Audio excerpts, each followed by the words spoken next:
ہے میرے پاس کہ میں امام کو پیش کروں گا. کتنا میں محنت کر رہا ہوں عزیزان محترم. انتظار صرف لفظی مقولہ نہیں ہے، الفاظ نہیں ہے.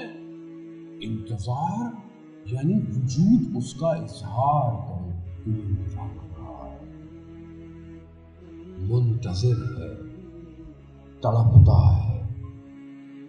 ایسا ہے یہ، تڑپتے ہیں لوگ. جسے عشق ہو جائے وہ تڑپتا ہے، اسی سمجھ نہیں آتا. وہ کہتا ہے کسی طریقے سے میں ایک نگاہ کر لوں، ایک نگاہ. ایک تبریز کا شخص تھا جس کے اولاد نہیں تھی. بہت کوشش کی، ہر جگہ زیارت پہ گیا، سب کر لیا. پیسے والا شخص تھا مگر نہیں. بہت دعائیں کی تو بہرحال مکاشفہ ہوا. شخص آئے، وہ امام اور اس کے اندر انہوں نے اس کو سرن بیان نہیں کیا. مکاشفہ ہوا، کہا کہ فلانے شہر جاؤ، ایک یہ چادروں تولائیوں کو سینے والا ایک شخص ہے، اس کے پاس جاؤ. اب یہ اہواز کی طرف گیا، ڈھونڈا بڑی مشکل سے. چھوٹی سی دکان ہے، ایک بندہ ہے جو یہ کام کرتا ہے. جیسے ہی اس شخص نے اس کو اندر آتے ہوئے دیکھا، اس کے نام سے پکارا، کہا جاؤ تمہاری حاجت پوری ہو گئی. یہ عجیب سا ہو گیا. کہا یہ جانتا نہیں ہے مجھے، میں نے اس کو کبھی زندگی میں دیکھا نہیں اور اتنا دور، اور اس کو یہ بھی پتا ہے کہ میں اس کے پاس حاجت کے لیے آیا ہوں. کہہ رہا حاجت پوری ہو گئی. اس کے ذہن میں آیا کہ یہ کون ہے کہ جس کے لیے مجھے امام زمانہ نے اس کے پاس بھیجا ہے. اس کو ہوا کہ یہ کیا ہے، یہ کس طرح اس مقام پہ پہنچا. یہ مقامات ہیں عزیزان محترم، لوگوں کو عطا ہوئے ہیں. خدا نے یہ مقام عطا کیے ہیں لوگوں کو، دروازے بند نہیں ہوئے ہیں علم کے.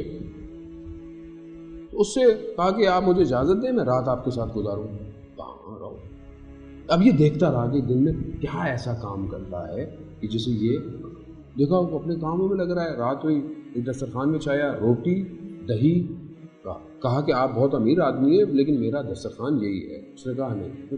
کہا اس سے لذیذ ترین کھانا میں نے کبھی کھایا بھی نہیں. تو اس نے کہا کہ مجھے آپ یہ بتائیں کہ آپ کو یہ مقام کیسے ملا. اس نے بولا یہ تو پوچھنے کی بات ہے، آپ کا کام ہو گیا، آپ جائیے. کہا دیکھیں مہمان ہوں، مہمان کا کچھ تو حق ہوتا ہے، اس حق کے واسطے مجھے بتاؤ. تو کہا میں بتاؤں گا لیکن شرط یہ کہ تو میرے شہر میں تم نے کسی کو نہیں بتانا، حتیٰ جب تک میں زندہ ہوں. یہ میں راز ہے. کہا کہ میری دکان کے سامنے کئی سال پہلے میری دکان کے سامنے ایک فوجی رہتا تھا بادشاہ کے دور کا، اور اس کا ایک نگہبان سرباز جسے ہم گارڈ کہتے ہیں وہ تھا. وہ میرے پاس آیا، کہا کہ آپ روٹی کہاں سے تہیا کرتے ہیں، کیونکہ ظالم حکومت تھی. کہا میں خود جو لے کر آتا ہوں، پیسواتا ہوں، آٹا بناتا ہوں اور خود اپنی روٹی کھاتا ہوں. تو کہا آپ میرے لیے بھی ایک بوری لے آئیں گے اور مجھے روٹی دیں، کیونکہ وہ تو ظالم ہے اور اس ظالم کا لقمہ میں نہیں کھانا چاہتا. یعنی ایک لقمہ حرام سے اپنے آپ کو بچانا ضروری ہے امام تک پہنچنے کے لیے. تو کہا وہ آتا رہا روٹی لے کے چلا جاتا تھا. نہیں آیا کچھ دن، میں پریشان ہوا، میں نے ڈھونڈا، دیکھا مسجد میں لیٹا ہوا ہے.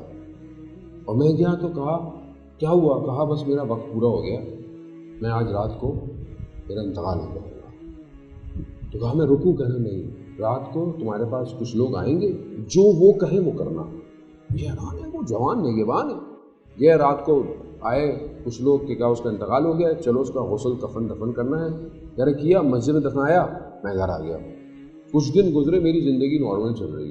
اچانک سے ان دو میں سے ایک شخص آیا رات کو، کہا تمہیں آقا نے بلایا ہے. اب مجھے پتہ ہی، میں چلتا گیا، وہ ریگستان ہے. یار مگر میں نے وہاں کبھی اس طرح روشنی دیکھی نہیں. چاند کی آخری تاریخیں، روشن، سرسبز. یہ والا تو حصہ میں نے کبھی دیکھا نہیں ساری زندگی.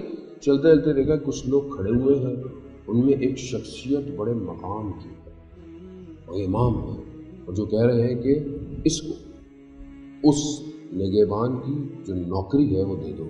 اب یہ پریشان ہوگا کہ میں وہ نگہبان بن جاؤں گا. ہاں نہیں میں کیسے وہ کر سکتا ہوں. کہتا ہے نہیں، اس کی جو ڈیوٹی تھی وہ ڈیوٹی اس کو دے دو.